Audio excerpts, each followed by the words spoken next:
আসসালামু আলাইকুম। জানেন কি মাগরিবের পর ঘুমালে কি ঘটে? রসূল সাল্লাল্লাহু আলাইহি ওয়াসাল্লাম আমাদের আগে থেকেই সতর্ক করেছিলেন। সূর্য যখন অস্ত যায়, আকাশে লালচে আলো ছড়িয়ে পড়ে, তখনই শুরু হয় মাগরিবের সময়। কিন্তু ঠিক এই সময়টার পরেই অনেকে ঘুমিয়ে পড়ে। জানো কি, নবী করিম সাল্লাল্লাহু আলাইহি ওয়াসাল্লাম এই সময়ে ঘুমাতে নিষেধ করেছেন। কেন জানো? কারণ মাগরিবের পর ঘুম শুধু আধ্যাত্মিক ক্ষতিই করে না, বরং শরীর, মন ও জীবনের ওপরও ফেলে মারাত্মক প্রভাব।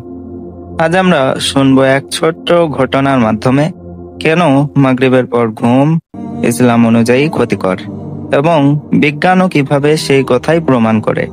একজন যুবকের নাম সালমান। সারাদিনের কাজ শেষে সে খুব ক্লান্ত ছিল। মাগরিবের নামাজের আগে সে ভাবলো একটু শুয়ে নেই, তারপর নামাজ পড়ব। কিন্তু ঘুমিয়ে পড়ল গভীরভাবে।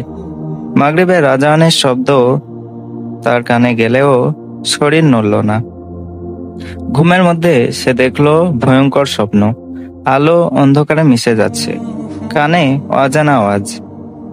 হঠাৎ ঘুম ভেঙে গেল। দেখলো রাত অনেক হয়েছে, নামাজও মিস হয়ে গেছে। শরীর ভারী, মাথা ব্যথা, মন ক্লান্ত। পরের দিন অফিসে মন বসছে না। চিন্তা হচ্ছে এমন কেন হলো। সে তখন এক আলেমের কাছে গিয়ে বলল, হুজুর, মাগরিবের পর ঘুমালে কি কোনো সমস্যা আছে?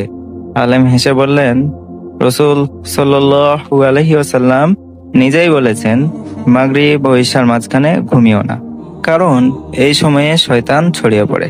এই কথার মধ্যে লুকিয়ে আছে গভীর রহস্য, যা শুধু ধর্ম নয়, বিজ্ঞানও সমর্থন করে। সেই হাদিসের আলোকে মাগরিবের পর ঘুম সম্পর্কে কি বলা হয়েছে? সহিহ বুখারী ও মুসলিমে বর্ণিত, রাসূলুল্লাহ সাল্লাল্লাহু আলাইহি ওয়াসাল্লাম বলেছেন, মাগরিবের সময় সূর্য অস্ত যাওয়ার সাথে সাথে যখন অন্ধকার শুরু হয়, তখন তোমরা তোমাদের বাচ্চাদের ঘরে রাখো, কারণ শয়তানরা তখন ছড়িয়ে পড়ে। অর্থাৎ মাগরিবের পরপরই এমন একটি সময় আসে যখন জিন, শয়তান সক্রিয় থাকে।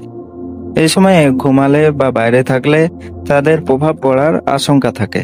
ইমাম নববী রহমতুল্লাহ আলাই বলেন, মাগরিব ও ইশার মধ্যবর্তী সময়ে ঘুমানো অনুচিত, কারণ এতে শরীর ও মনে অলসতা আসে এবং রাতের নামাজে বিঘ্ন ঘটে। রসূল সাল্লাল্লাহু আলাইহি ওয়াসাল্লাম ঘুমানোর আগে এশার নামাজ পড়তেন এবং মাগরিব ও ইশার মাঝে কথা বলা বা ঘুমানো অপছন্দ করতেন। এখানে অপছন্দ করতেন মানে নিষিদ্ধ না হলেও এর মধ্যে স্পষ্ট অনাকাঙ্ক্ষা রয়েছে, অর্থাৎ এটি শারীরিক ও আধ্যাত্মিকভাবে ক্ষতিকর। ইসলামিক কারণ: 1 নম্বর, নামাজের ক্ষতি। মাগরিবের পর ঘুমালে ঈশার নামাজ ছুটে যায়, যা পাপের কারণ। নবী সাল্লাল্লাহু আলাইহি ওয়াসাল্লাম বলেছেন, যে ইচ্ছাকৃতভাবে নামাজ বাদ দেয় তার আমল ধ্বংস। 2, জিন ও শয়তানের প্রভাব। হাদিস অনুযায়ী সন্ধ্যার সময় শয়তানরা বের হয়। তখন মানুষ ঘুমিয়ে থাকলে তাদের দৃষ্টি এড়ায় না।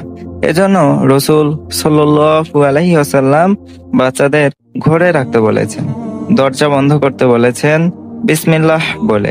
3, অলসতা ও মানসিক দুর্বলতা।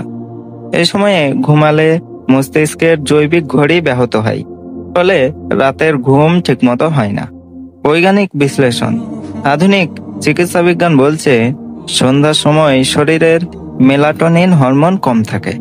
তখন ঘুমালে শরীর সম্পূর্ণ বিশ্রাম পায় না, ফলে মাথা ভারী লাগে, রাতে ঘুম আসতে দেরি হয়। পরের দিন অলসতা ও রাগ বাড়ে, মানসিক চাপ বেড়ে যায়। একই কথা রসূল সাল্লাল্লাহু আলাইহি ওয়াসাল্লাম 1400 বছর আগেই ইঙ্গিত দিয়েছিলেন, রাতের শুরুতে ঘুমিও না, বরং নামাজে স্থির থেকো। সহিহ হাদিস অনুসারে রাতে ঘুমের সঠিক সময়: রাসূলুল্লাহ সাল্লাল্লাহু আলাইহি ওয়াসাল্লামের ঘুমের অভ্যাস: মাগরিবের পর তিনি বিশ্রাম না নিয়ে ঈশার নামাজ পর্যন্ত জাগতেন। ঈশার পর তিনি তাড়াতাড়ি ঘুমিয়ে যেতেন। রাতের শেষ ভাগে উঠে তাহাজ্জুদ পড়তেন। এইভাবে ঘুমালে শরীর ও আত্মা দুইই বিশ্রাম পায়।